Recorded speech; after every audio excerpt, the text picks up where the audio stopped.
My friends across the Western Pacific, Typhoon Nanmadol now upgraded to a Typhoon via the Joint Typhoon Warning Center storm system.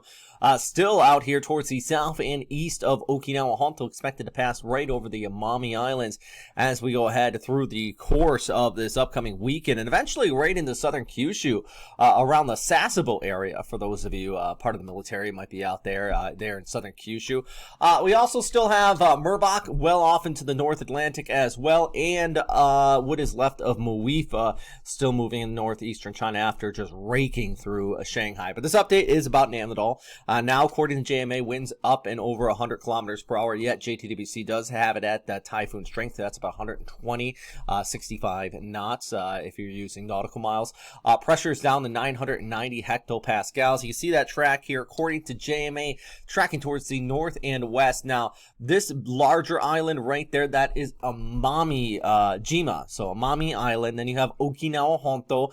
Now, this is also the Amami Prefecture and Okinawa Prefecture, which also includes Miyako and Ishigaki-jima. So these are just some of the terms I use when I talk about the southern Japanese islands. Let's take a look as we go ahead, though. Push this just a little bit forward, pulling over the southern Japanese islands, Tokushima, where our Tage, one of those spots there. It's where they actually launch Japan's rockets, their space agency. It looks like it's going to pass right over that island towards the south of Kagoshima before turning towards the north and east as it gets hooked by an upper level trough right over Fukuoka, around Nagasaki area. That would be exceptionally close to Sasebo, like I mentioned. Probably, we always talk about the T-core system when we're talking about Okinawa, but Sasebo probably going to go through their T-cores because, right here, it shows that storm passing right overhead with winds of about 140, 150 kilometers per hour. And you just take a look at the guidance kind of really matching up with this as opposed off towards the north. Compare this up actually with JMA's high-resolution guidance. This is using the JMA GSM model. It does take it right over the northern Amami Islands. They're just near Kagoshima before turning towards the north.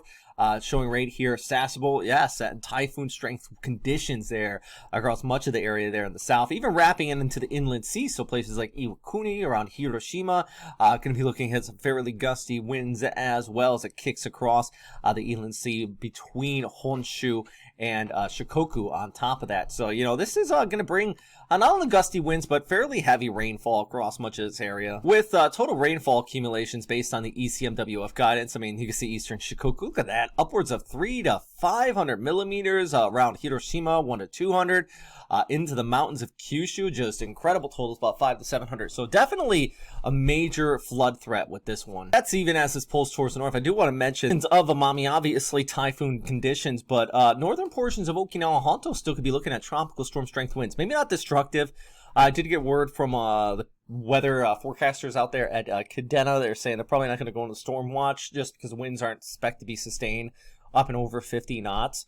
But it's still going to be some winds high enough, to toss light things around, especially in some of these outer rain bands as it kicks by Saturday night and Sunday morning. Saturday night's not going to be a night to have a bonfire on the beach. Let's just say that. It is going to be a messy, messy weekend here as Nanmadol passes towards the north of Okinawa Honto. And you see here as we go ahead into Sunday evening and over towards Monday, turns towards the north, coming onshore, like I mentioned, right around the Sasebo area there in northwestern Kyushu, extending back towards Nagasaki, Kumamoto as well. It's just going to be a nasty weather out there in southwestern Kyushu. Just a quick look at our storm system, where it's headed next as we go ahead through the upcoming week. And I just want to give you guys a quick update.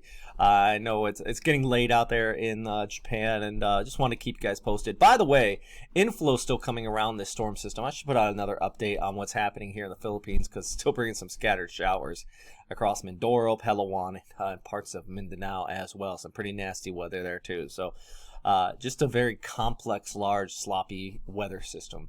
Anyways, as always, thanks for watching, guys, and of course, stay safe out there.